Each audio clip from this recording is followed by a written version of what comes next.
والصلاة والسلام على سيد المرسلين أما بعد فأعوذ بالله من الشيطان الرجيم بسم الله الرحمن الرحيم پڑھیے الصلاة والسلام عليك يا رسول الله وعلى آلك وأصحابك يا حبيب الله الصلاة والسلام عليك يا نبي الله وعلى آلك وأصحابك يا نور الله۔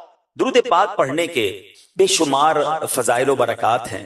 آج میں آپ کو بڑا ہی یوں سمجھیے کہ عشق رسول سے بھرا ہوا اور سبق آموز واقعہ سناؤں گا۔ دو تین باتیں اس میں ہمیں ایک ہی واقعے میں سیکھنے کو مل جائیں گی۔ یہ واقعہ ابو عبداللہ الرسا رحمۃ اللہ تعالی نے اپنی کتاب تحفہ میں تحریر فرمایا۔ ماجرا یہ تھا کہ ایک شخص جو تھا وہ نبی پاک علیہ الصلوۃ والسلام سے بڑی محبت کرتا تھا، عبادت گزار بھی تھا، نیک بھی تھا اور صابر بھی تھا، صبر کرنے والا بھی تھا، غریب بھی تھا۔ ایک دن رات کو اس کی آنکھ کھلی تو اس نے دیکھا کہ بچے رو رہے ہیں۔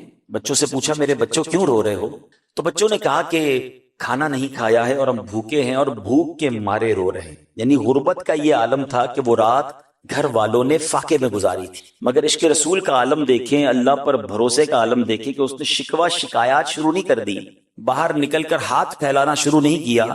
اس نے اپنے بچوں سے کہا کہ میرے بچوں ایسا کرتے ہیں، ہم بھوکے ضرور ہیں، آؤ مل کر اپنے آقا و مولا جناب رسول اللہ صلی اللہ علیہ وسلم پر درود پاک پڑھتے ہیں، کیونکہ جب بندہ درود پاک پڑھتا ہے تو اس کی پریشانیاں دور ہو جاتی ہیں، اس کی مشکلیں آسان ہو جاتی ہیں۔ سوچے کیسا گھر ہوگا جہاں سارے بھوکے ہیں مگر شکوہ نہیں ہے، سب سرکار دو عالم علیہ الصلوۃ والسلام کی بارگاہ میں درود پڑھ رہے۔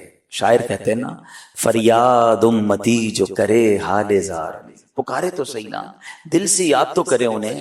فریاد امتی جو کرے حال زار میں، ممکن نہیں کہ خیر بشر کو خبر نہ ہو، واللہ وہ سن لیں گے، فریاد کو پہنچیں گے۔ اتنا بھی تو ہو کوئی جو آہ کرے دل سے، دل سے پکارا انہوں نے، درود پڑھتے رہے، پڑھتے پڑھتے آنکھ لگ گئی، آنکھیں بد ہوئی مگر قسمت جاگ اٹھی۔ خواب میں سرکار دو عالم صلی اللہ علیہ وسلم کی زیارت ہوئی اور آقا علیہ الصلوۃ والسلام نے فرمایا کہ فلاں فلاں شخص کے پاس جاؤ، اس کو کہنا کہ جو تمہیں اللہ نے مال دیا ہے اس میں سے میری مدد کرو، اور سنو ہمارے نبی علیہ السلام نے تمہیں سلام کہا اور فرمایا جو تمہارے لیے دعا تھی نا وہ قبول ہو گئی۔ یہ شخص اٹھا اور اٹھنے کے بعد جب اس نے نام پر غور کیا تو پتہ چلا وہ تو ہمارے علاقے کا بہت مالدار شخص ہے، مگر وہ تو مسلمان نہیں ہے، مجوسی ہے۔ مجوسی کہتے ہیں آگ کی پوجا کرنے والے کو، کہتے وہ تو آگ کے پجاری ہے، میرے نبی علیہ السلام اس کے پاس کیوں بھیجیں گے اور اپنا سلام بھی دے رہے ہیں۔ ٹینشن کے ایسا ہو نہیں سکتا، لگتا ہے میں نے صحیح نہیں سنا، پھر سو گیا۔ اب خواب میں پھر نبی پاک علیہ الصلوۃ والسلام تشریف لائے، دوبارہ یہی حکم دیا کہ اسی کے پاس جاؤ، میرا سلام بھی دینا، کہنا تمہارے بارے میں دعا قبول ہو گئی ہے، اور کہنا اللہ نے جو مال دیا اس میں سے میری مدد کرو۔ اب اٹھنے کے بعد سوچنے لگا کہ روایتوں میں یہی آتا ہے کہ جس نے سرکار دو عالم علیہ السلام کو خواب میں دیکھا اس نے پیارے آقا ہی کو خواب میں دیکھا، نبی پاک کی شکل میں شیطان نہیں آ سکتا۔ تو اب یہ چلا گیا اس مجوسی کے پاس۔ وہ مجوسی اپنے کاروباری لوگوں کے ساتھ بیٹھا تھا، بہت بڑا اس کا محل تھا، بڑا بزنس تھا اس نے جا کر کہا کہ مجھے آپ سے بات کرنی ہے، کچھ پیغام دینا ہے۔ تو کہا کہو، کا نہیں اکیلے میں دینا ہے۔ وہ اکیلے میں بیٹھ گیا، کہا میں مسلمان ہوں اور ہمارے آقا ہمارے نبی آخری نبی صلی اللہ علیہ وسلم نے آپ کو سلام دیا ہے اور فرمایا ہے کہ تمہارے بارے میں جو دعا ہے وہ قبول ہو گئی ہے، اور میں غریب ہوں، پریشان ہوں، نبی پاک نے یہ بھی فرمایا کہ آپ میری مدد کریں گے۔ مجوسی کہتا ہے تم مجھے جانتے ہو؟ میں تو مسلمان نہیں ہوں، میں تو تمہارے نبی کو اپنا نبی بھی نہیں مانتا ہوں، میرے بارے میں ایسا کیسے ہو سکتا ہے، میرے بارے میں کیسے ایسے سلام آ سکتا ہے؟ تو وہ کہتا ہے میں نے خواب میں یہی دیکھا ہے اور میرے آقا علیہ الصلوۃ والسلام نے تمہارے بارے میں ہی فرمایا۔ اچھا؟ وہ مجوسی کہتا ہے پھر چلو میرے ساتھ، ہاتھ پکڑا اندر کمرے میں لے، کمرے میں جا کر کہتا ہے مجھے کلمہ پڑھاؤ، میں کلمہ پڑھ کر مسلمان ہوتا ہوں۔ کلمہ پڑھا، اشہد ان لا الہ الا اللہ وحدہ لا شریک لہ واشہد ان محمدا عبدہ ورسولہ۔ پھر اس نے کیا کیا؟ اپنے بچوں کو بلایا، اپنی بیٹی اور اپنے بیٹے کو بلایا، کہتا ہے دیکھو میں مسلمان ہو گیا ہوں، اگر تم کلمہ پڑھتے ہو تو ٹھیک ہے ورنہ تمہارا میرا رشتہ ختم۔ بچے کہتے ہیں بابا جان آپ مسلمان ہو گئے تو ٹھیک ہے، پھر ہم بھی مسلمان ہوتے، کلمہ پڑھ کے بچے مسلمان ہو گئے۔ اب وہ نیچے اترا، کاروباری لوگ بیٹھے تھے، سب کو کہتا ہے سنو میں مسلمان ہو گیا ہوں، تم میں سے جو مسلمان ہوتا ہے اس کا میرا جو بھی لین دین ہے میری طرف سے معاف۔ اگر مسلمان نہیں ہوتے ہو، اسلام نہیں لاتے، تو جو میرے پیسے دینے دے دو، لینے لے لو، آج سے تمہارا میرا کاروبار ختم۔ اچھا وہ جو بندہ پیغام لایا وہ حیران پریشان، کہتے مجھے تو بتائیں معاملہ کیا ہے، میں تو صرف سلام پہنچایا، آپ بھی مسلمان، بچے بھی ہو گئے، آپ کے دوست بھی مسلمان۔ اچھا اس وقت اس بڑے مد میں بھی کئی لوگوں نے کلمہ پڑھ لیا جو تاجران تھے۔ وہ کہتا ہے میں تمہیں ماجرا سناتا ہوں، بات کیا ہے؟ کہتا بات یہ ہے کہ جو میرے بیٹا اور بیٹی سے تمہاری ملاقات ہوئی نا، جو بھی مسلمان ہوئے، ہم مجوسی تھے اور مجوسیوں کے مذہب میں بیٹے اور بیٹی کی شادی یعنی بھائی بہن کی شادی ہو سکتی ہے۔ میں نے پچھلے ہی ہفتے اپنے بیٹے اور بیٹی کی شادی بڑی دھوم دھام سے کی، پورے شہر کو بلایا، طرح طرح کے کھانے پکائے۔ جب شادی سے فارغ ہوا اور اپنے کمرے میں لیٹا تو مجھے اپنے گھر کے برابر کے گھر سے رونے کی آواز آئی۔ میں نے کان لگایا تو بات یہ ہو رہی تھی کہ بچیاں اپنی ماں سے کہہ رہی کہ امی ہم آل رسول ہیں، مسلمانوں کے نبی کی اولاد سے ہیں، ہمارے پڑوسی نے ہمارے ساتھ اچھا نہیں کیا، پورے شہر کو بلایا، ہمیں نہیں بلایا، ہم آج بھوکے ہیں، اس کے گھر میں طرح طرح کے کھانے بنے، اس کے کھانے کی خوشبو ہمیں تنگ کرتی رہی مگر اس نے ہمیں کھانا نہیں بھجایا، ہمارے پڑوسی نے اچھا نہیں کیا ہمارے ساتھ۔ وہ کہتا ہے میں بے قرار ہو گیا کہ میرے پڑوس میں بچیاں بھوکی ہیں اور میں نے پورے شہر کو کھانا کھلایا، ٹھیک ہے میں مسلمان نہیں مگر یہ مسلمانوں کے نبی کی اولاد سے ہے۔ اس نے طرح طرح کے کھانے پیک کروائے، کچھ تحفے اور لیے اور ان کے گھر پر پہنچا دیے، پھر آ کر اپنے کمرے میں بیٹھ گیا اور اب کان لگایا کہ اب کیا بات ہو رہی ہے۔ تو والدہ کہتی دیکھو پڑوسی نے کھانا بھی بھجا دیا ہے، تحفے بھی بھجوائے ہیں، اب چلو کھانا کھا لو۔ تو بیٹیاں کہتی امی جان ہم کیسے کھانا کھا لیں، یہ تو مسلمان نہیں ہے، غیر مسلم کے گھر سے کھانا ہم کیسے کھا سکتے ہیں؟ تو ایک بہن کہتی باجی کیوں نہ ہم اس پڑوسی کو اچھی اچھی دعائیں دیں۔ اب ان سب بچیوں نے ہاتھ اٹھائے اور دعا کی کہ یا اللہ ہمارے پڑوسی کو ایمان کی دولت نصیب فرما، یا اللہ اگر یہ ایمان لے آئے تو قیامت کے دن ہمارے نانا جان کی سے شفاعت بھی نصیب فرما۔ یہ دعائیں کرتے رہی اور میں سنتا رہا۔ مجوسی کہتا ہے میں سوچتا رہا کہ یہ کیسے ممکن ہے، مگر آج تم یہ پیغام لے کر آئے ہو، تمہارے نبی نے مجھے سلام بھی دیا اور یہ پیغام بھی دیا کہ دعا قبول ہو گئی، تو میں سمجھ گیا ان بچیوں کی دعا لگ گئی ہے۔ اب میں سمجھ گیا کہ اسلام حق ہے، اس لیے میں نے کلمہ پڑھ لیا، میں مسلمان ہو گیا۔ سنو ہمارے یہاں بیٹے بیٹی کی شادی ہوتی ہے مگر اسلام میں نہیں ہوتی ہے۔ اس نے بیٹے اور بیٹی کے درمیان جدائی کر دی اور کہا کہ میں نے 50% اپنی جو وہ تھی جائیداد تھی اپنے بچوں کے نام پہ کی تھی، 50% میرے پاس باقی ہے، اب یہ 50% جائیداد میں تمہارے نام کرتا ہوں، جاؤ اور اپنی زندگی عیش سے گزارو۔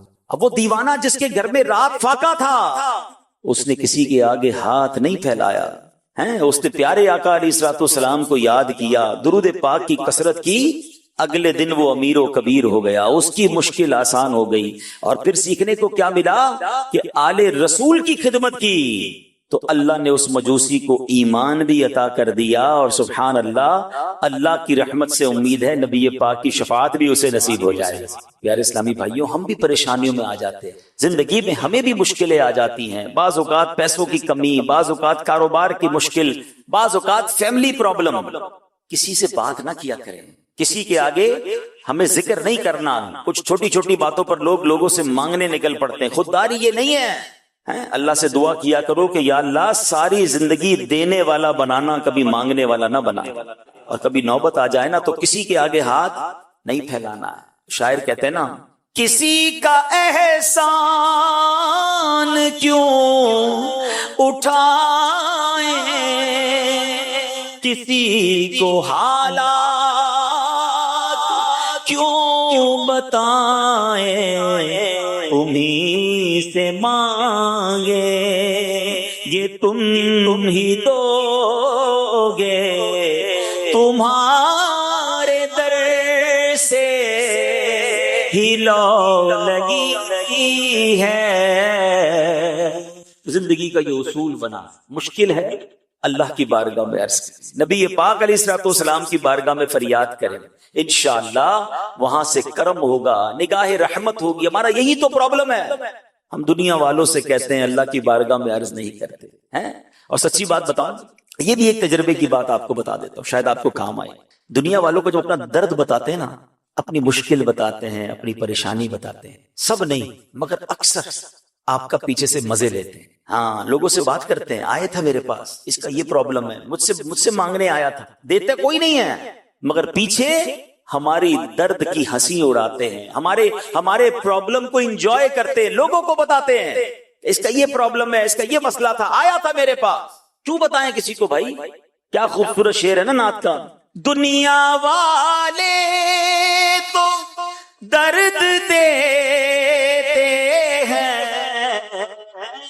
دنیا والے تو زخم دیتے ہیں، زخم دل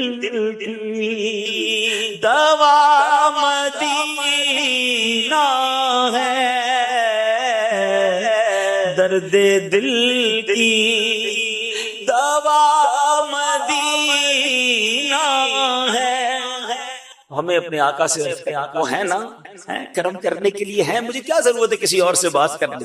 تو کاش ہمیں یہ بات سمجھ آ جائے، دکھوں نے تم کو جو گھیرا ہو تو درود پڑھو، جو حاضری کی تمنا ہو تو درود پڑھو۔ تو ہمیں ایسا ذمہ دار، اگر ہم ذمہ دار ہیں تو ہمیں تو مزید خودداری آنی چاہیے، اپنے پرابلم دوسروں سے ڈسکس نہیں کرنے، اپنے مسائل امداد مانگنے۔ ہم کسی کی آگے اس طرح کیوں بات کریں کہ میرا یہ پرابلم ہے؟ اگر واقعی آپ نے دعوت اسلامی کا کام کرنا ہے تو آپ کے اندر زبردست خودداری ہونی چاہیے۔ ہاں انشاءاللہ، کیونکہ امیر اہل سنت کا ایک کمال کا جملہ ہے، دینے والے جو ہے نا نارملی وہ واہ کر کے نہیں آہ کر کے دیتے، کوئی مدد کر بھی دے نا اس کے بعد اس نے سبھی کو جتانا ہے۔ تو ایک مبلغ کو بڑا مضبوط رہنا ہے، خودداری اختیار کرنی ہے، انشاءاللہ اس سے آپ کی عزتوں میں اضافہ ہوگا۔ ہم نے دیکھا، اپنی آنکھوں سے میں نے تو دیکھا ہے کہ امیر اہل سنت کی بارگاہ میں لاکھوں لاکھ کیش چیک کی صورت میں، لاکھوں کیش کی صورت میں، چیک کی صورت میں لوگ لے کر آئے کہ حضور آپ کے لیے ہے۔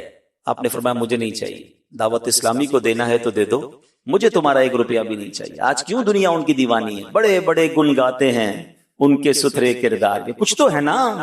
تو خودداری آپ کی عزتوں میں اضافہ کرتی۔ تو کاش یہ بات سمجھ آ جائے، آپ درود پاک کی کثرت کریں، دعا کی کثرت کریں، آپ کے بگڑے کام آپ کی آنکھوں کے سامنے بنیں گے، ایسے بنیں گے کہ آپ حیران ہو جائیں گے۔ لیکن پہلے وہ یقین، وہ اعتقاد اپنے اندر لائیے۔ اور دوسرا اس واقعے سے سیکھنے کو جو ملا کہ اہل بیت آل رسول کی خدمت، الحمدللہ قربان جائیے قبلہ شیخ طریقت بانی دعوت اسلامی امیر اہل سنت کی تعلیمات پر آپ نے بار بار مدنی مذاکروں میں یہ بات فرمائی کہ آل رسول کی خدمت کریں، جن کے نانا جان کا صدقہ کھاتے ہیں ان کی خدمت کریں۔ بلکہ آپ نے تو سبحان اللہ پچھلے دنوں ایک بڑی کمال کی بات فرمائی کہ اپنی کمائی کا کچھ حصہ مختص کر دیں، 1%، 2% جتنا کر سکتے ہیں، اللہ زیادہ دے زیادہ کر دیں، اور وہ آل رسول کی خدمت پہ خرچ کریں، سید صاحبان کی خدمت پر خرچ کریں۔ پھر دیکھیں نبی پاک علیہ الصلوۃ والسلام کا کیسا فیضان نصیب ہوتا ہے۔ بلکہ مجھے یاد ہے، میرا خیال اس بات کو اب 6-8 مہینے ہو گئے، ایک بدری مذاکرے میں تو ایک کمال کیفیت میں تھے امیر اہل سنت۔ میں نے اپنی زندگی میں کم ایسی کیفیت میں امیر اہل سنت کو دیکھا۔ اس طرح کے الفاظ نارملی آپ ادا نہیں فرماتے، مگر آپ نے کیا فرمایا کہ جو آل رسول کی کسی بھی سید، غریب سید کی ماہانہ 12,000 روپے، جو مجھے یاد ہے الفاظ، 1 سال تک 12,000 ہر مہینے کسی سید صاحب کی خدمت کرے، اور اپنے والدین کے لیے کہا کہ میرے والدین کو بھی اس کا ایصال کر دے، اگر قیامت کے دن مجھے کوئی مرتبہ ملا تو میں اس کو اپنے ساتھ جنت میں لے جاؤں۔ یہ امیر اہل سنت کے الفاظ تھے، اور مجھے اچھی طرح یاد ہے کہ اس دن کے بعد سے کئی اسلامی بھائیوں نے ملک اور بیرون ملک میں سید خاندانوں کی خدمت شروع کر دی کہ اللہ اس دعا کا صدقہ عطا فرما دے۔ ویسے ہی نبی پاک کی بھی طرف سے برکت ملے گی کہ آقا علیہ الصلوۃ والسلام کی آل کی غریب سید زادوں کی خدمت۔ تو اے میرے پیارے اسلامی بھائیوں، دعوت اسلامی ہمیں سید صاحبان، اہل بیت سے محبت کا درس دیتی ہے۔ کمال کی تحریک ہے، صحابہ کی محبت کے جام بھی پلاتی ہے، اہل بیت اور آل رسول سے محبت کا درس بھی دیتی ہے۔ سبحان اللہ۔ اور یہ جو سید صاحبان ہوتے ہیں اس کا ادب کیوں نہ کریں؟ بریلی کے تاجدار کیا کہتے ہیں؟ تیری نسل پاک میں ہے بچہ بچہ نور کا، تیری نسل پاک میں ہے بچہ بچہ نور کا، تو ہے عین نور تیرا سب گھرانہ۔ تو انشاءاللہ سید صاحبان کی بھی خدمت کریں گے انشاءاللہ۔ آئیے مل کر محبت سے درود پاک پڑھ لیں، صلو علی الحبیب صلی اللہ تعالی علی محمد صلی اللہ علیہ وسلم۔ میرے پیارے اسلامی بھائیوں، آئیے چلتے ہیں اسلام کے اولین دور کی طرف، جب سرکار دو عالم صلی اللہ تعالی علیہ وسلم نے اعلان نبوت فرمایا۔ پہلا جو دور تھا وہ 3 برس کا دور تھا، بڑی رازداری کے ساتھ، بڑے پوشیدہ انداز میں نبی پاک اسلام کی دعوت دیتے رہے۔ عورتوں میں سب سے پہلے حضرت خدیجہ رضی اللہ تعالیٰ عنہا ایمان لاتی ہے. حضرت ابوبکر صدیق رضی اللہ تعالیٰ عنہ مردوں میں سب سے پہلے ایمان لاتے ہیں. لڑکوں میں، نوجوانوں میں سب سے پہلے مولا علی شیر خدا کرم اللہ تعالیٰ وجہ الکریم ایمان لاتے ہیں. غلاموں میں سب سے پہلے زید بن حارثہ رضی اللہ تعالیٰ عنہ ایمان لاتے ہیں. پھر سیدنا ابوبکر صدیق رضی اللہ تعالیٰ عنہ کی دعوت و تبلیغ سے سیدنا عثمان غنی، حضرت زبیر بن العوام، حضرت عبد الرحمن بن عوف، حضرت سعد بن ابی وقاص، حضرت طلحہ بن عبید اللہ رضی اللہ تعالیٰ عنہ بھی جلد ہی ایمان لے آتے ہیں. واضح رہے کہ جو سب سے پہلے ایمان لائے نا، ان کو سابقین الاولین، سابقین اولین کے لقب سے سرفراز فرمایا گیا. ان کی فہرستوں پر جب نظر دوڑائیں تو پتہ چلتا ہے جو سب سے پہلے اسلام لائے نا، وہ پہلے ہی نیک طبع تھے، اچھی سیرت والے تھے. کفار مکہ کے شرک و بت پرستی اور مشرکانہ جو رسوم تھی، جاہلیت کی جو رسوم تھی، وہ اس سے متنفر اور بیزار تھے. چنانچہ نبی برحق کے دامن میں دین حق کی تجلی دیکھتے ہی یہ نیک بخت لوگ پروانوں کی طرح شمع نبوت پر نثار ہونے لگے اور مشرف با اسلام ہو گئے. اب دوسرا دور آیا. جب 3 برس گزر گئے، ایک جماعت تیار ہو گئی. اس کے بعد اللہ تعالیٰ نے نبی پاک علیہ السلام سے پر سورہ شعراء کی آیت وَأَنذِرْ عَشِيرَتَكَ الْأَقْرَبِينَ نازل فرمائی، اور خدا بند تعالیٰ کا حکم ہوا کہ اے محبوب اب اپنے قریبی خاندان والوں کو اللہ سے ڈرائیے. تو نبی پاک علیہ السلام نے کوہ صفا کی چوٹی پر چڑھ کر قریش کے لوگوں سے فرمایا تھا. جب سب قریش جمع ہو گئے تو آپ نے فرمایا اے میری قوم، اگر میں تم سے کہوں کہ اس پہاڑ کے پیچھے ایک لشکر چھپا ہوا ہے جو تم پر حملہ کرنے والا ہے، تو کیا تم لوگ میری بات کا یقین کر لو گے؟ سب نے یک زبان ہو کر کہا کہ ہاں ہاں، آپ علیہ الصلوۃ والسلام کی ہر بات کا یقین کریں گے، کیونکہ ہم نے آپ کو ہمیشہ سچا اور امین پایا ہے. اب یہاں تک میں رکتا ہوں، آپ سے بات کرنا چاہتا ہوں. نبی پاک نے 40 سال مکے کے لوگوں میں زندگی گزاری. 3 سال اعلان نبوت کے بعد، یعنی 43 ایئرز انہوں نے پیارے آقا کو دیکھا تھا. ایمان والے نہیں تھے، مگر نبی پاک کے بارے میں کیا کہا کہ ہم نے آپ کو سچا اور امین پایا ہے، صادق اور امین پایا ہے. نبی پاک نے کردار ایسا پیش کیا کہ لوگ آپ کو سچا اور امین مانتے تھے. میں ہم سب ایک دوسرے کے بارے میں غور کریں، اپنے بارے میں غور کریں. مجھے مدنی چینل کے ناظرین سے بھی میرا یہ سوال ہے، میرے آقا کی سچائی اور امانت کا غیر مسلم بھی اقرار کریں. میں بھی تو ان کا امتی ہوں. میری سچائی اور امانت داری کا کیا مسلمان اقرار کرتے ہیں؟ ابھی غیر مسلموں کو چھوڑ دیں، میرے خاندان والے اقرار کرتے ہیں، میرے پڑوسی اقرار کرتے ہیں، مجھ سے کاروبار کرنے والے اقرار کرتے ہیں. غور کریں کتنا فرق ہے. کہلاتے ہم ان کے امتی ہیں، مگر آج مسلمان کا حال یہ ہو گیا کہ کام کرتے ہوئے ڈر لگتا ہے، یار پتہ نہیں پیسے دوں کہ نہ دوں، سچ بول رہا ہے یا جھوٹ بول رہا ہے، یہ جو وعدہ کر رہا ہے یہ پورا کرے گا کہ نہیں. اپنے بارے میں غور کریں کہ اگر میرے بارے میں کوئی یہ سوچتا ہے مجھ سے کاروبار کرنے کے لیے، یا مجھ سے میرا وعدہ مان نہیں رہا، مجھ سے ڈر رہا ہے، اس کو مجھ پر یقین نہیں آ رہا ہے، پھر میں کیسا امتی ہوں؟ اللہ اکبر. میرے آقا کی امانت داری کا عالم یہ تھا. آپ کو یاد ہوگا کہ نبی پاک علیہ السلام نے جب مکے سے مدینے ہجرت فرمائی تھی تو اس وقت مولا علی شیر خدا کرم اللہ تعالی وجہ الکریم کو اپنے بستر پر سلا کر کیا فرمایا تھا کہ اے علی، صبح کو مکے والوں کی امانتیں واپس دے کر تم بھی مدینے آ جانا. طویل واقعہ ہے، مگر یہاں جو ایک مدنی پھول سیکھنے کو ملا کہ اس وقت بھی جان لینے آئے تھے نبی پاک کی، مگر امانتیں بھی پیارے آقا کے پاس ہی رکھوا رہے ہیں. سمجھ رہے بات کو کہ جو ایمان نہیں لا رہے مگر ان کو یہ پتا تھا کہ یہ امانت دار ہے. اللہ اکبر. میں کیسا ہوں؟ اور پھر اگر میں دعوت اسلامی کا ذمہ دار بھی ہوں، میں ایک مذہبی حلیے والا بھی ہوں، میرے چہرے پہ داڑھی بھی ہے، میرے سر پر امامہ بھی ہے، میرے ساتھ کوئی تنظیمی ذمہ داری کا ٹیگ بھی ہے، پھر میری امانت داری کا عالم کیا ہونا چاہیے؟ پھر میری سچائی کا عالم کیا ہونا چاہیے؟ اور کیجیے. جس نے یہ مذہبی حلیہ اپنایا نا، اس کی ذمہ داری اور بڑھ جاتی ہے، کیونکہ اس کی غلطی پر لوگ یہ کہتے ہیں کہ دیکھو داڑھی والے نے، امامے والے نے، دین کا نام لینے والے نے کیا کیا. آپ صرف اپنے آپ سے ناراض نہیں کرتے کسی کو، پھر لوگ مذہب اور دین اور سنیت سے ناراض ہو سکتے ہیں. خدا را میرے پیارے اسلام، امین اور صادق نبی کے امتی ہیں تو ہمارے اندر بھی یہ اوصاف ہونے چاہیے. مگر ایسے پیارے آقا جب فرما رہے اپنے ہی خاندان والوں کو، یہ وہ لوگ تھے جو آپ کی سچائی اور امانت داری کا دنیا بھر میں ان کا ڈنکا تھا، اقرار تھا. مگر جب یہ پاک نے فرمایا بتاؤ میں کہوں کہ اس پہاڑ کے پیچھے ایک لشکر ہے، میری بات کا یقین کر لو، کہتے ہیں یقین کر لیں گے، آپ سچے ہیں، امین ہیں. اب نبی پاک نے اللہ کی طرف بلایا. آپ نے فرمایا کہ اگر میں تم لوگوں کو عذاب الہی سے ڈرا رہا ہوں، اگر تم لوگ ایمان نہ لاؤ گے تو عذاب الہی اتر پڑے گا، اللہ پر ایمان لے آؤ۔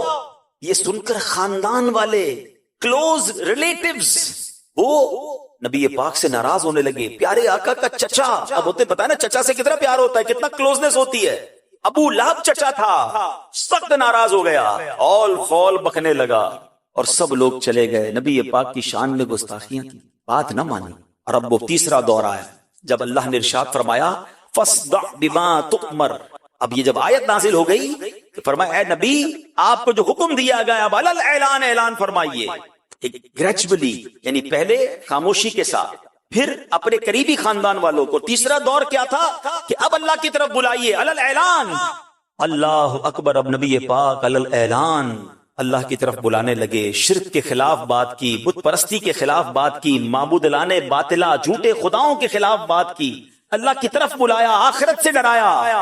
اب تو اپنے پرائے ہو گئے، اب تو اپنے دشمن ہو گئے، ایسی اب نبی پاک اور ان کے ساتھیوں پر، کیونکہ چند ہی ساتھی تھے، جس طرح ظلم و ستم کی آندھیاں آئیں، یقین کریں آج بھی پڑھے 1450 سال کم و بیش ہو گئے، آج بھی رونگٹے کھڑے ہو جاتے ہیں، عقل حیران ہو جاتی کہ وہ جذبہ کیسا تھا نبی پاک علیہ الصلوۃ والسلام اور آپ کے صحابہ کا، ہر ظلم و ستم سہتے گئے۔ ذرا چند باتیں سنیں تو صحیح۔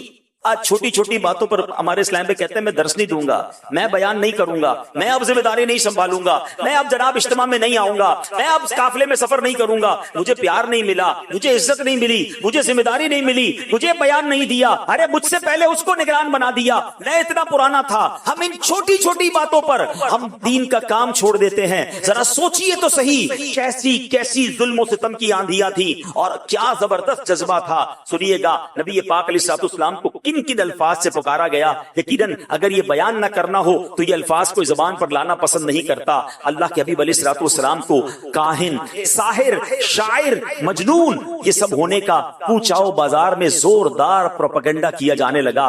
آپ کے پیچھے شریر لڑکوں کا غول لگا دیا گیا تو راستوں میں نبی پاک پر تھپتیاں کستے، گاڑیاں دیتے اور کہتے یہ دیوانہ ہے، شور مچا مچا کر پتھر پھینکتے تھے، نبی پاک کے راستے میں کانٹے بچھاتے، کبھی آپ علیہ الصلوۃ والسلام کے جسم مبارک پر نجاست ڈال دیتے، کبھی سرکار دو عالم علیہ الصلوۃ والسلام کو دھکا دے دیتے، کبھی سرکار دو عالم علیہ الصلوۃ والسلام کی مقدس اور نازک گردن میں چادر کا پھندا ڈال کر گلا گھونٹنے کی کوشش کرتے۔ روایت یہ ہے پیارے آقا علیہ الصلوۃ والسلام قرآن پاک کی جب تلاوت فرماتے، آج ہم قرآن کی تلاوت کریں ہمیں کون روکتا ہے، مگر نبی پاک جب قرآن کی تلاوت فرماتے تو یہ کفار قرآن کو لانے والے جبرائیل کو اور قرآن کو نازل فرمانے والے اللہ عز و جل کو اور نبی پاک علیہ الصلوۃ والسلام کو گالیاں دیتے تھے، گلی کوچوں میں پہرا بٹھا دیتے، نبی پاک کسی سے بات نہ کر سکیں، تلاوت کی آواز کسی تک نہ پہنچے۔ جیسے ہی پیارے آقا تلاوت فرماتے، بیان فرماتے، لڑکوں کا غول ہوتا، تالیاں بجاتے،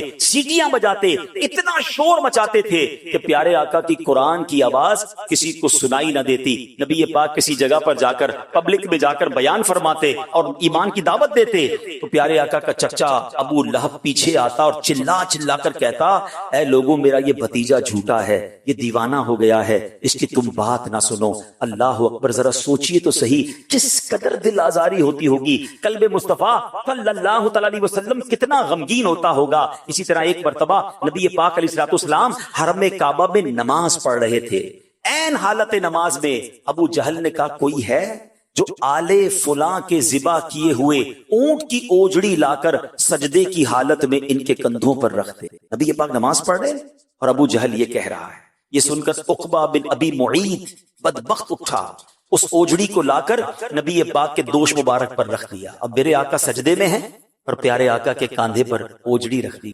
اللہ اکبر، ذرا سوچئے اب یہ ظالم آس پاس کھڑے ہو کر ٹھٹھا مار کر ہنستے رہے، مارے ہنسی کے ایک دوسرے پر گرتے رہے۔ بی بی فاطمہ خاتون جنت رضی اللہ تعالیٰ عنہ کہیں دور تھیں، آپ کو خبر ملی، آپ کی عمر بھی چھوٹی تھی، آپ دوڑتی ہوئی آئیں، سب کو دور اٹھایا۔ پیارے آقا علیہ الصلوۃ والسلام کے مبارک کاندھے سے نبی پاک جب سے سجدے میں ہیں، آپ نے سجدے سے سر نہیں اٹھایا ہے۔ بی بی فاطمہ آ کر آپ نے اوجڑی اٹھائی، نبی پاک کے مبارک دوش سے پیارے آقا نے نماز کمپلیٹ کی۔ اب نبی پاک کے قلب اقدس کو اتنا غم پہنچا، اتنی تکلیف پہنچی کہ نبی پاک نے 3 مرتبہ یہ دعا مانگی، اللہم علیک بقریش، یعنی اے اللہ تو قریش کو اپنی گرفت میں لے لے۔ پھر ابو جہل، عتبہ بن ربیعہ، شیبہ بن ربیعہ، ولید بن عتبہ، امیہ بن خلف، عمارہ بن ولید کا نام لے کر دعا مانگی کہ الہی تو ان لوگوں کو اپنی گرفت میں لے لے۔ حضرت عبداللہ ابن مسعود رضی اللہ عنہ فرماتے ہیں کہ خدا کی قسم میں نے ان سب کافروں کو جنگ بدر کے دن دیکھا کہ ان کی لاشیں زمین پر پڑی ہوئی، پھر ان سب کفار کی لاشوں کو نہایت ذلت کے ساتھ گھسیٹ کر بدر کے گھڑے میں ڈال دیا گیا، اور نبی پاک علیہ الصلوۃ والسلام نے فرمایا کہ ان گھڑے والوں پر خدا کی لعنت ہے۔ اللہ اکبر، ذرا سوچئے تو صحیح، یہ کیسا دور تھا۔ اللہ کی طرف بلاتے تھے، نماز پڑھنا چاہتے تھے، سجدہ کرنا چاہتے تھے، اذان دینا چاہتے تھے، لوگوں کو قرآن سنانا چاہتے تھے، مگر کوئی سننے کے لیے تیار نہیں تھا، انہیں تکلیفیں دی جاتی تھیں۔ شاعر نے اس زمانے کے حالات کو اپنے اشعار میں کیسے قلم بند کیا، وہ لکھتے ہیں پیمبر دعوت اسلام دینے کو نکلتا تھا، پیمبر دعوت اسلام دینے کو نکلتا تھا، نوید راہ تو آرام دینے کو نکلتا تھا، نکلتے تھے قریش اس راہ میں کانٹے بچھانے کو، وجود پاک پر سو سو طرح کے ظلم ڈھانے کو۔ خدا کی بات سن کر مضحکے میں ٹال دیتے تھے، نبی کے جسم اطہر پر نجاست ڈال دیتے تھے۔ تمسخر کرتا تھا کوئی پتھر اٹھاتا تھا، کوئی توحید پر ہنستا تھا، کوئی منہ چڑھاتا تھا۔ قریشی مرد اٹھ کر راہ میں آوازیں کستے تھے، یہ ناپاکی کے چھرے چار جانب سے برستے تھے۔ کلام حق کو سن کر کوئی کہتا تھا شاعر ہے، کوئی کہتا تھا کاہن ہے، کوئی کہتا تھا ساحر ہے، مگر وہ منبع علم و حیا خاموش رہتا تھا، مگر وہ منبع علم و حیا خاموش رہتا تھا، دعائے خیر کرتا تھا، جفا و ظلم سہتا تھا۔ اے میرے پیارے اسلامی بھائیو، آپ نے دیکھا کہ ہمارے پیارے آقا مکی مدنی مصطفیٰ صلی اللہ تعالی علیہ وسلم نے اسلام کی خاطر کیسی تکلیفیں اٹھائیں، کیسی سختیاں جھیلی۔ کاش ہمیں یہ بات سمجھ آ جائے کہ مشکلیں آئیں تو دین کا کام چھوڑنا نہیں ہوتا ہے، بلکہ مزید ہمت کے ساتھ آگے بڑھنا ہوتا ہے۔ یہ ایک ہی واقعہ نہیں ہے، شاب ابی طالب میں کیا ہوا تھا۔ اب جب 7واں سال ہو گیا، کفار قریش نے جب دیکھا کہ تعداد بڑھتی جا رہی ہے، حضرت حمزہ بھی ایمان لے آئے، حضرت عمر بھی ایمان لے آئے، یہ تو آگے بڑھتے جا رہے ہیں، پلان کیا کہ اب کسی طرح علل اعلانی جناب رسول اللہ صلی اللہ علیہ وسلم کو شہید کر دیا جائے۔ اب جب یہ خبر پہنچی نبی پاک کے چچا ابو طالب کو، تو انہوں نے بنی ہاشم اور بنی مطلب کو جمع کر کے کہا کہ ہمیں حضرت محمد صلی اللہ علیہ وسلم کے تحفظ کی خاطر اپنے شعب، یعنی ایک گھاٹی پہاڑوں کے درمیان ایک جگہ ہوتی ہے، وہاں لیے چلتے ہیں۔ اور جب کفار کو پتا چلا کہ ایسا کیا ہے دو قبیلے والوں نے، بنی ہاشم نے اور بنی مطلب نے، کہ محمد صلی اللہ علیہ وسلم کو گویا پناہ بھی دے دی، تحفظ بھی دے دیا، تو اب انہوں نے کیا کیا کہ انہوں نے بھی ایک ایگریمنٹ لکھا کہ کوئی شخص ان سے کوئی تعلق نہیں رکھے گا، کوئی ان سے رشتہ ناتا نہیں ہوگا، کوئی چیز فروخت نہیں کی جائے گی۔ ایک معاہدہ لکھا اور کعبہ مشرفہ کے دروازے پر لٹکا دیا گیا کہ جب یہ بھوکے رہیں گے، ان کے پاس اناج نہیں پہنچے گا، تو آخر کار یہ اللہ کے نبی صلی اللہ علیہ وسلم کی حفاظت چھوڑ دیں گے اور پھر معاذ اللہ ہم انہیں قتل کر دیں گے۔ اللہ اکبر، میرے پیارے اسلامی بھائیوں، یہ سوشل بائیکاٹ ہو گیا، یعنی اب کوئی بھی وہاں سامان نہیں بیچ سکتا تھا۔ وہ ایک پہاڑ کے درے میں ایک گھاٹی میں قید ہو کر رہ گئے۔ کیسے حالات تھے سنو، شاعر کہتے ہیں بڑی سختی سے کرتے تھے قریش اس گھر کی نگرانی، بڑی سختی سے کرتے تھے قریش اس گھر کی نگرانی، نہ آنے دیتے تھے غلہ ادھر تا حد امکانی۔ کوئی غلے کا سوداگر اگر باہر سے آ جاتا تو رستے ہی میں جا کر بو لہب کم بخت بہکاتا۔ پہاڑوں کا درہ ایک قلعہ محصور تھا گویا، خدا والوں کو فاقو مارنا منظور تھا گویا۔ رسول اللہ لیکن مطمئن تھے اور صابر تھے، رسول اللہ لیکن مطمئن تھے اور صابر تھے، خدا جس حال میں رکھے اسی حالت پہ شاکر تھے۔ مگر میرے پیارے اسلامی بھائیوں، آپ کو پتا ہے اس درے میں، اس شاب میں رہنے والے بچوں کا حال کیا تھا، لوگوں کا حال کیا تھا؟ کیونکہ کھانا پینا بند ہو گیا، سوشل بائیکاٹ تھا، کوئی اناج لے کر بھی نہیں جا سکتا تھا۔ بڑا کفار کہہ مارتے، کتنے دن بھوکے رہیں گے، کتنے دن برداشت کریں گے؟ خواتین کا دودھ خشک ہو گیا، کئی روز بھوکے رہنے سے لوگ بےتاب ہو گئے، اب درختوں کے پتے ابال کر کھانے لگے۔ حضرت سیدنا سعد بن ابی وقاص کا خود بیان ہے، ایک رات مجھے کھانے کو کچھ نہیں ملا تو چمڑے کا ایک ٹکڑا ملا، میں نے اسے پانی سے دھویا، آگ پر بھونا، کوٹ کر پانی میں گھولا اور ستو کی طرح پی کر میں نے اپنے پیٹ کی آگ بجھائی۔ شاعر کہتے ہیں وہ بھوکی بچیوں کا روٹ کر فی الفور من جانا، خدا کا نام سن کر صبر کی تصویر بن جانا، تڑپنا بھوک سے کچھ روز آخر جان کھو دینا، وہ ماؤں کا فلک کو دیکھ کر چپ چاپ رو دینا، رضا و صبر سے دن کٹ گئے ان نیک بختوں کے کہ کھانے کے لیے ملتے رہے پتے درختوں کے، گزارے 3 سال اس رنگ سے ایمان والو۔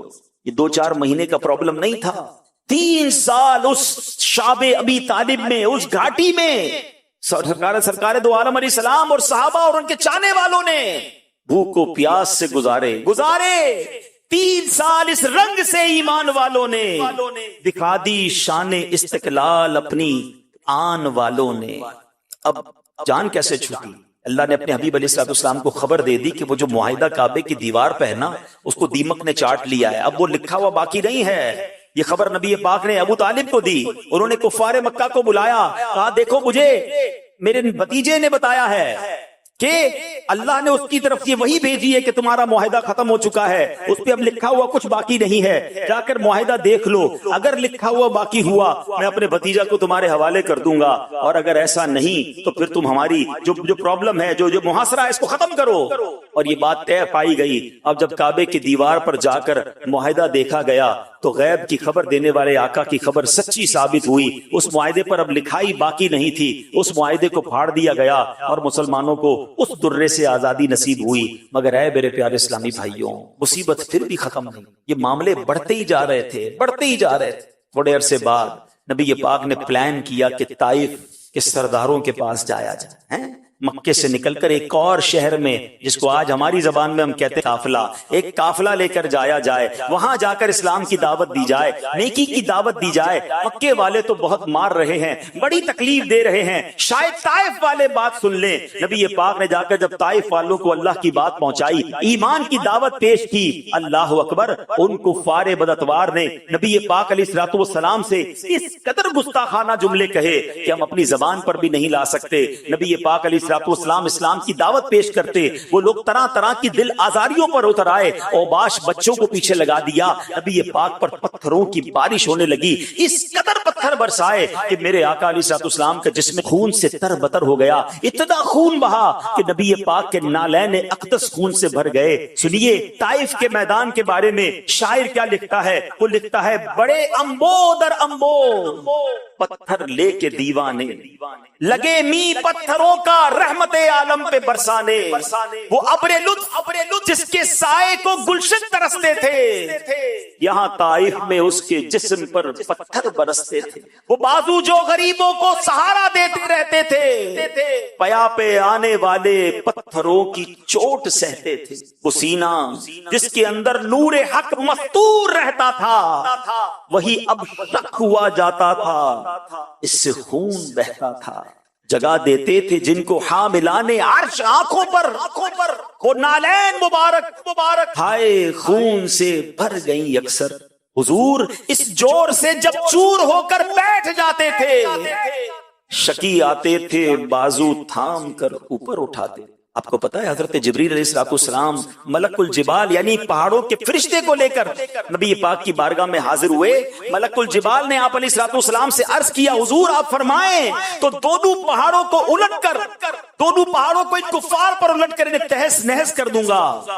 نبی پاک علیہ السلام نے فرمایا میں اللہ پاک کی ذات سے پر امید ہوں، یہ لوگ ایمان نہیں لاتے تو ان کی اولاد میں ایسے لوگ پیدا ہوں گے جو اللہ عز و جل کی عبادت کریں گے۔ آپ تو رحمت للعالمین ہے نا، اگر یہ لوگ آج اسلام پر ایمان نہیں لاتے، خدائے پاک کے دامان وحدت میں نہیں آتے، مگر نسلیں ضرور ان کی اسے پہچان جائیں گی، در توحید پر ایک روز آ کر سر جھکائیں۔ اے میرے پیارے اسلامی بھائی، کون سی داستان سناؤں؟ حضرت بلال کا مکے کی تپتی ریت پر لیٹنا سناؤں، یا حضرت خباب کا جلتے ہوئے کوئلوں پر لٹانا سناؤں کہ آپ کے کمر سے چربی پگلتی ہے اور کوئلے بجھ جایا کرتے ہیں. اور حضرت عمر جب وہ پیٹھ دیکھتے ہیں تو آنسو بہاتے ہیں کہ اے خباب وہ پیٹھ دکھاؤ جو اسلام کی خاطر جلائی گئی. حضرت سمیہ کی شہادت کا واقعہ سناؤں یا آل یاسر پر ہونے والے مظالم کی داستان سنوں. سیدنا ابو بکر صدیق کو کس قدر مارا گیا وہ آپ کے سامنے بتاؤں یا صحابہ کرام کو چٹائیوں میں لپیٹ کر آگ کی دھونی دے کر بے ہوش کر دینے والے واقعات سناؤں. کسی کو تو ڈبکیاں دی جاتی کہ کہو اللہ کا انکار کر دو، اس کا سانس گھٹ جاتا، مرنے کے لیے تو تیار ہو جاتے مگر رب کا انکار نہ کر. بتائیے تو صحیح ہمارے لیے کتنی آسانیاں ہیں. ہم پنکھوں کے نیچے بیٹھے ہیں، کئی جگہوں پر تو ایئر کنڈیشن چلتا ہے، مگر ہم پھر بھی دین کی خدمت کے لیے وقت نہیں نکال پاتے. ہم تو کتنے خوش نصیب ہیں، بیٹھے بٹھائے مسلمان بن گئے ہیں. ماں باپ مسلمان تو مسلمان گھرانے میں پیدا ہوئے. میں آپ کو صرف آج کا ایک واقعہ سناتا ہوں، ابھی تھوڑی دیر پہلے کا واقعہ ہے. کتنا آسان ہے میرے اور آپ کے لیے کلمہ پڑھنا. مجھے کچھ عرصہ پہلے ایک نوجوان سے رابطہ ہوا، اس نے بتایا کہ میں مسلمان نہیں ہوں، مجھے مسلمان ہونا ہے. الحمدللہ اس نے بھی کلمہ پڑھا، اس کے گھر والے بھی مسلمان. دعوت اسلامی کے شعبہ FGRF نے ان کی کچھ ہیلپ بھی کی. مگر کل مدنی مذاکرے کے دوران مجھے میسج آتا ہے کہ میں ایک ایسی کیفیت میں آ گیا ہوں کہ میں پھر سے غیر مسلم ہو گیا ہوں. میرے تو پیروں تلے زمین نکل گئی. پھر رابطہ کیا اس سے، اس کی پرابلم سنی، پتہ چلا کہ اس کو اس کے گھر والوں نے مارا، اتنا مارا کہتا ہے میری جان کا خطرہ ہے. پھر اس نے کچھ کوشش ہمارے اسلامی بھائیوں نے کی، وہ مسلمان ہو گئے. تھوڑی دیر پہلے بیان کے لیے میں بیٹھا تھا، اس کا میسج آیا الحمدللہ میری زوجہ بھی مسلمان ہو گئی، لیکن اب بھی ہماری جان کو خطرہ ہے. بہت مشکل ہے ہمارے لیے، اپنے ایمان کا اظہار نہیں کر پائیں گے. یہ تو ایک واقعہ ہے اور ہمارے وطن پاکستان کا واقعہ ہے. ٹھیک ہے ہم اس کی کیا ہیلپ کر سکیں گے اس پر غور کریں گے، لیکن میں جو سمجھانا چاہ رہا ہوں میں اس کی تفصیل زیادہ آن ایئر نہیں بتا سکتا، مگر میں آپ کو جو بتانا چاہ رہا ہوں کہ کتنا آسان ہے میرے اور آپ کے لیے. کیا اسلام قبول کرنے کے لیے میں نے آپ نے مار کھائی؟ مجھے کلمہ پڑھنے کے لیے کس نے مارا؟ اللہ کا نام لینے کے لیے مجھے کس نے روکا؟ آج اذان ہماری گلیوں میں، ہماری مسجدیں بنی ہوئی، ہمیں آواز آتی ہے. اس زمانے میں اذان دینے پہ مار پڑتی تھی، قرآن پڑھنے پر مار پڑتی تھی، سجدے میں جاتے تھے تو لوگ مارتے تھے، کعبہ سامنے تھا طواف نہیں کر سکتے تھے. اور آج ہم ہیں کہ مسجدیں ہمارے لیے دروازے کھلے ہیں، ٹھنڈے پانی کے کولر لگے ہوئے ہیں، ویلکم کرنے کے لیے لوگ تیار ہیں، مگر مسجدیں ویران ہیں. کب جاگیں گے؟ ہمیں تکلیف کیوں نہیں ہوتی ہے مسلمانوں کو گناہوں کی طرف جاتے دیکھ کر؟ ہمیں پتہ ہے ہمارے کالج یونیورسٹی میں کیا حالات ہیں، وہاں کس قدر تباہی بچی ہوئی ہے. آج کا نوجوان کس طرح اسلام کے بارے میں تذبذب کا شکار ہے. میں آپ کو پچھلے کچھ دنوں پرانی بات، میں پرسوں شکارپور گیا تھا، ایک اسٹوڈنٹ سے میری ملاقات اب ہوئی تو الحمدللہ بڑی خوشی ہوئی، مگر اس سے کچھ مہینوں پہلے جب میں شکارپور گیا تو اس اسٹوڈنٹ سے میری ملاقات ہوئی تھی. وہ مجھے پہچان گیا، میرے پاس آیا، مجھے آ کے کہتا ہے کہ میں دعوت اسلامی کے کچھ بیانات سنتا ہوں، مگر جب سے میں اس یونیورسٹی میں آیا ہوں اب مجھے عجیب عجیب وسوسے آ رہے ہیں، اسلام کے بارے میں وسوسے آ رہے ہیں، اللہ کے بارے میں وسوسے آ رہے ہیں. اور کہتا ہے ابھی بھائی آپ کو یونیورسٹی کی حالات ہی نہیں پتا کیا کیا باتیں ہو رہی ہیں اسٹوڈنٹ کے درمیان. ہمارے وطن پاکستان کی یونیورسٹی کی بات کر رہا ہوں میں آپ کو. اللہ کا شکر ہوا میں نے دعوت اسلامی کے ایک ذمہ دار کو بلایا، ان کو کنیکٹ کیا، کچھ میں بھی ان سے رابطے میں رہا. الحمدللہ ابھی میں شکارپور گیا، فیضان مدینہ میں وہ اجتماع میں آیا اور 12 دن کے مدنی قافلے میں بھی سفر کے لیے تیار ہو. لیکن ایک اسلامی بھائی پر نا ایسے کتنے ہزاروں ہمارے اسلامی بھائی اسلامی بہنیں ہوں گی جو دین سے ہی اب جناب کنفیوز پھر رہے ہیں اور ہم اپنی موج میں ہیں. ہمیں تو بہت کام کرنا ہے. کہتے ہیں نا کہ جتنی تیزی سے سیلاب آتا ہے اتنا خطرناک، اتنا مضبوط بند باندھنا پڑے گا، اتنا زیادہ ہمیں کوشش کرنی پڑے گی. اب گناہوں کا سیلاب تو تھا ہی، اب تو لا دینیت کا سیلاب ہے. اب تو معاذ اللہ اسلام کے خلاف سازشیں ہو رہی ہیں، ہماری جو جڑ بنیاد ہے اس پر حملے ہو رہے ہیں، ختم نبوت جیسے عقیدے کو متزلزل کرنے کی کوشش کی جا رہی ہے. اللہ سلامت رکھے ہمارے پیر و مرشد کو کہ جب ایسے فتنے آتے ہیں تو دعوت اسلامی اس کے سامنے ایک سیسا پلائی ہوئی دیوار بنتی ہے. ٹھیک ہے دعوت اسلامی کا ایک اپنا طریقہ ہے، اس کا ایک اپنا انداز ہے، ایک اپنی حکمت عملی ہے. ہر بات کا جواب ضروری نہیں ہوتا کہ ایک ہی انداز سے دیا جائے. اللہ اکبر. جب صحابہ کرام کے بارے میں عجیب و غریب باتیں پھیلانا شروع کر دی، پیر و مرشد نے، امیر اہل سنت نے کیا کمال کا ایک نعرہ دے دیا کہ اگر وہ نعرہ ہی بچے کی زبان پر چلا جائے تو ان کے ذہنوں سے، آنے والی نسلوں کے ذہنوں سے تصور نکل جائے گا کہ کبھی کسی صحابی کے بارے میں کوئی مائنس بات سنی نہیں جا سکتی. کیسا نعرہ دیا؟ ہر صحابی نبی، ہر صحابی نبی، آخری کہتا نا فائنل کر دیا کہ ہر جو بھی نبی پاک کا صحابی ہے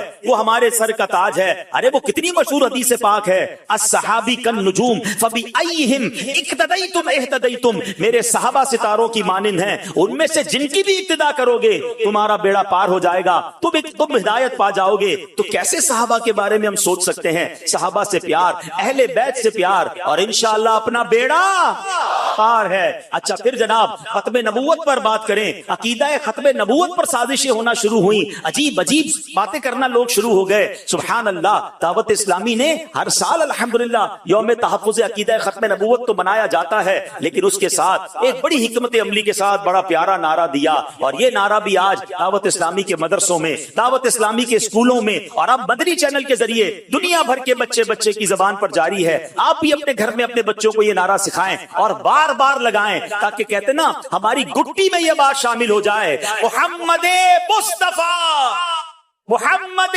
مصطفیٰ سب سے عقیدہ سب صحابہ کا, عقیدہ اہل بیت کا, عقیدہ ہے عطار کا, سب سے آخری نبی. تو یہ وہ کام ہے دعوت اسلامی کے, اور یہ تمام باتیں ہمیں برانگیختہ کریں, ہمیں اور جوش دلائیں کہ اگر یہ لا دینی قوتیں, اگر یہ نبی پاک اور صحابہ کے خلاف بات کرنے والے اپنا کام کر رہے ہیں, یہ غیر مسلم کرنے والی قوتیں ہمارے وطن میں بھی کام کر رہی ہیں, تو پھر ہمارا جوش ایمانی بھی بڑھنا چاہیے, ہمیں بھی آگے بڑھنا چاہیے, ہمیں بھی اپنے اوقات کار میں یہ وقت لانا چاہیے کہ ہم دعوت اسلامی کا بھرپور کام کریں. آئیے میں آپ کو کچھ دعوت اسلامی میں پاکستان سے نکال کر بیرون ملک لیے چلتا ہوں. اللہ اکبر, جب پاکستان میں اتنے چیلنجز ہیں, جب پاکستان میں اس قدر برائیاں ہیں جس کے خلاف ہم سب نے مل کر کام کرنا ہے, تو ذرا سوچیں کہ بیرون ملک میں کیا حال ہوگا, ہمارے مسلمان بھائی بہنوں بچوں کا, آنے والی نسلوں کا کیا حال ہوگا. سبحان اللہ, دعوت اسلامی کے بیرون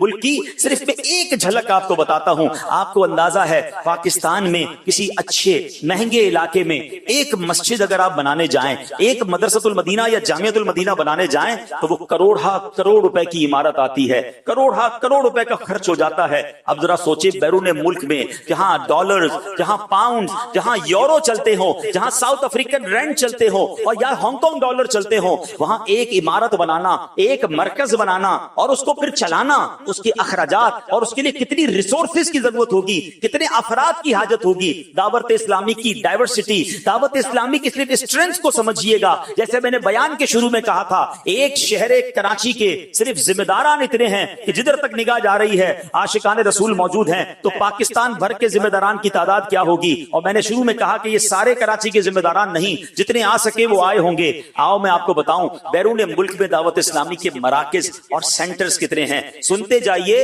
اور باآواز بلند سبحان اللہ بھی کہتے جائیے. صرف بنگلہ دیش کے اندر دعوت اسلامی کے 129 مراکز موجود ہیں, یو کے اندر دعوت اسلامی کے 103 مراکز موجود ہیں, ساؤتھ افریقہ کے اندر دعوت اسلامی کے 43 اسلامک سینٹرز موجود ہیں, موزمبیک افریقہ کا ملک ہے جہاں 31 مراکز موجود ہیں, اسپین یورپ کے اندر ایک ہی ملک کے اندر 25 دعوت اسلامی کے مراکز موجود ہیں, اٹلی یورپ کا ملک ہے وہاں 20 مراکز ہیں, گریس ایک اور یورپ کا ملک ہے وہاں 17 دعوت اسلامی کے مراکز ہیں, یونائٹڈ اسٹیٹس آف امریکہ امریکہ کے اندر دعوت اسلامی کے 16 مراکز ہیں, ہانگ کانگ جو ایک شہر بھی ہے وہی ایک ملک ہے وہاں دعوت اسلامی کے 10 مراکز موجود ہیں, نائجیریا چلتے ہیں افریقی ملک میں 5 سینٹرز موجود ہیں, آسٹریلیا کے اندر دعوت اسلامی کے 6 مراکز موجود ہیں, انڈونیشیا چلیں دعوت اسلامی کے 10 اسلامک سینٹرز موجود ہیں, ملاوی افریقہ کا ملک ہے 14 اسلامک سینٹرز موجود ہیں, کینیڈا کے اندر دعوت اسلامی کے 7 مراکز ہیں, ساؤتھ کوریا میں دعوت اسلامی کے 17 مراکز موجود ہیں, یوگینڈا میں دعوت اسلامی کے 7 مراکز ہیں, ترکیہ میں دعوت اسلامی کے الحمدللہ 5 مراکز موجود ہیں, تنزانیہ میں 5 مراکز, افریقہ کے ملک کینیا میں 10 مراکز, سری لنکا میں 8 مراکز ہیں, اور نیپال کے اندر دعوت اسلامی کے 17 اسلامک سینٹرز موجود ہیں. آپ اندازہ کریں یہ سینکڑوں ہزاروں مراکز ملک اور بیرون ملک میں بنا دینا اور اس کو چلانا. اب جناب دعوت اسلامی کا یہ دعویٰ ہے کہ دنیا کے 150 سے زائد ملکوں میں دعوت اسلامی کا میسج اور پیغام پہنچ چکا. آپ کو معلوم ہے صرف آئی ٹی کے ذریعے, ایک بار میں آئی ٹی مجلس کی پریزنٹیشن میں موجود تھا, پتہ نہیں ہمارے ذمہ داران دعوت اسلامی کی ویب سائٹ کو وزٹ کرتے بھی ہیں کہ نہیں, دعوت اسلامی .net بار بار وزٹ کیا کریں. یہ most active religious website ہے. آپ کو ہر موسم میں جو بھی آپ کا موضوع چل رہا ہے اس کی کتابیں چاہیے, لٹریچر چاہیے, ویڈیو چاہیے, بیان چاہیے, کون سی زبان میں چاہیے, وہ دعوت اسلامی .net ویب سائٹ سے آپ کو مل جائے گا. اور سارے سافٹ ویئر کے لنکس مل جائیں گے, شعبہ جات کی معلومات مل جائیں گی. میں بیٹھا تھا آئی ٹی مجلس والوں کے ساتھ, انہوں نے بتایا کہ ہر مہینے دعوت اسلامی کی اس ویب سائٹ پر ایوریج بتاؤں تو 180 سے لے کر 190 کے قریب ممالک کے اسلامی بھائی دعوت اسلامی کی ویب سائٹ کو وزٹ کرتے ہیں. آپ سوچئے یہ ہے آپ کی دعوت اسلامی. صرف آئی ٹی کے ذریعے پیغام کہاں کہاں پہنچ رہا ہے. اچھا جناب ایک اور طریقہ بتاتا ہوں کہ دعوت اسلامی دنیا کے کتنے ملکوں میں پہنچی ہے. ہم چلتے ہیں ذرا فیضان آن لائن اکیڈمی کی طرف. ٹھیک ہے, دعوت اسلامی نے 14,000 کے قریب مراکز ملک میں بیرون ملک میں بنا دیے. یہ وہ مدارس ہیں جہاں بچے اور بچیاں آ کر پڑھ سکتے ہیں. اس میں جامعۃ المدینہ بھی ہیں, اس میں مدرسۃ المدینہ بھی ہیں. اگر میں ان دونوں کی تعداد ملاؤں تو 5 لاکھ کے قریب بچے اور بچیاں بغیر کسی فیس کے قرآن پاک بھی پڑھ رہے ہیں, درس نظامی بھی کر رہے ہیں. یہ دنیا میں آپ کو کوئی اور مثال نہیں ملے گی. 5 لاکھ بچوں کا کہنا آسان ہے, ان کا نظام بنانا, عمارتیں بنانا, ٹیچر رکھنا, الیکٹرک کے بل دینا, ان کو کھانا کھلانا, ہزاروں بچوں کو ایکوموڈیشن دینا. ہم 5 بچے گھر میں ہوں, اپنے گھر کا الیکٹرک بل, اپنے گھر کا راشن اور اپنے گھر کا خرچہ بار بار کیلکولیٹ کرتے ہیں. جس کے 14,000 گھر ہوں اور وہ بھی 5 بچوں والے گھر نہ ہوں, سینکڑوں بچوں والے گھر ہوں اور 5 لاکھ بچے ہوں. بتاؤ اس فیملی کے اخراجات اور اس کو سسٹم چلانے میں کیسے دماغوں کی ضرورت ہوگی اور وہ رن کیسے ہو رہا ہوگا. اس کے باوجود بھی ہمیں لگا یہ منزل نہیں ہے. 14,000 کے بعد بھی ابھی منزل بہت دور ہے. تو اب انٹرنیٹ سے فائدہ اٹھایا گیا کہ وہ لوگ جو دنیا کے کونے کونے میں ہیں, مدرسہ ان کے قریب نہیں ہے, مسجد ان کے قریب نہیں ہے, پڑھانے والا قریب نہیں ہے. دعوت اسلامی کا یہ خاصہ ہے. یہ جملہ یاد رکھیے گا, ہماری اس دنیا نے 2019 میں سیکھا تھا کہ ورک فرام ہوم کیا ہے. جب کووڈ وائرس آیا تھا نا, تو ورک فرام ہوم کا فینومینا لوگوں کے سامنے آیا کہ جناب آفس پہ نہیں آ سکتے تو انٹرنیٹ پر بیٹھ کر, کمپیوٹر پر بیٹھ کر اب گھر سے کام کرتے ہیں. ٹھیک ہے, کئی ملکوں میں اس سے پہلے موجود تھا, میں اسپیشلی پاکستان کی بات کر رہا ہوں. لیکن اللہ کی رحمت سے ماڈرن ٹولز کو صحیح طریقے سے اور بر وقت استعمال کرنے والی تحریک دعوت اسلامی ہے. 2019 میں ہم لوگوں نے ورک فرام ہوم سنا تھا, دعوت اسلامی نے 2012 میں فیضان آن لائن اکیڈمی کا قیام عمل میں لا چکی تھی. 2012 سے یہ مدرسہ جاری ہے اور کیسا بڑھا ہے, کہاں تک پہنچا ہے. سنیے, آپ کا ایمان تازہ ہو جائے گا. فیضان آن لائن اکیڈمی کی جو برانچز ہیں, اللہ کی رحمت سے وہ 50 کے قریب اس کی برانچز بن چکی ہیں. 95 کے قریب ملکوں میں, ہم جو کہتے ہیں نا کہ جناب 150 سے زائد ملکوں میں, ارے 95 ملکوں میں تو آن لائن ویسے ہی پڑھا رہے ہیں, ہمارے اسٹوڈنٹس وہاں موجود ہیں. 95 ملکوں میں آن لائن درجے جاری ہیں اور الحمدللہ 24,715 کے قریب اسٹوڈنٹ آن لائن اس پہ علم دین حاصل کر رہے ہیں. پہلے قرآن کے درجے شروع کیے, ناظرہ قرآن پڑھایا, ڈیمانڈ آئی کہ ناظرہ تو پڑھ لیا ہم نے, اب ہمیں حفظ قرآن کرنا ہے. حفظ قرآن کی کلاس شروع کر دی. پھر پیغام آیا جناب آپ درس نظامی کے بڑے فضائل سنے ہیں, ہمیں درس نظامی کرنا ہے. درس نظامی آن لائن شروع کر دیا, عربی لینگویج کورس شروع کر دیا, فرض علوم کورس شروع کر دیا. ارے اتنے کورس, 40 کے قریب کورسز الحمدللہ فیضان آن لائن اکیڈمی نے شروع کیے اور دنیا بھر کے لوگ ایک بہت نامنل فیس دے کر اس سے فیضیاب ہو رہے ہیں. تو اے میرے پیارے اسلامی بھائیوں, سب سے پہلے ایک پیغام لے کر جانا ہے. آج کے تربیتی اجتماع سے حوصلے پست نہیں ہونے دینے.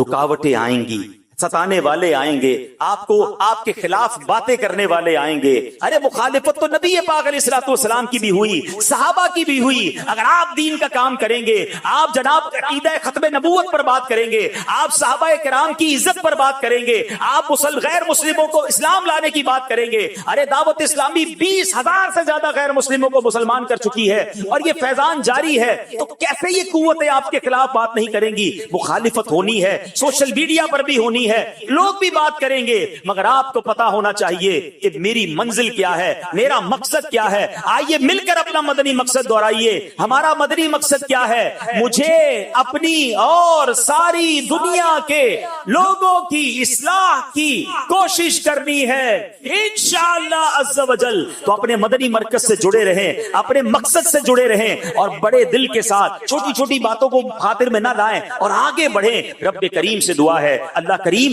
ہم سب کو دعوت اسلامی کے مدنی ماحول پر استقامت عطا فرمائے، اپنے شہر میں بھی، اپنے ملک میں بھی، بلکہ دنیا بھر میں جا کر دین متین کی خدمت کرنے کی توفیق عطا فرمائے، آمین بجاہ النبی الامین صلی اللہ تعالی علیہ وسلم۔ صلو علی الحبیب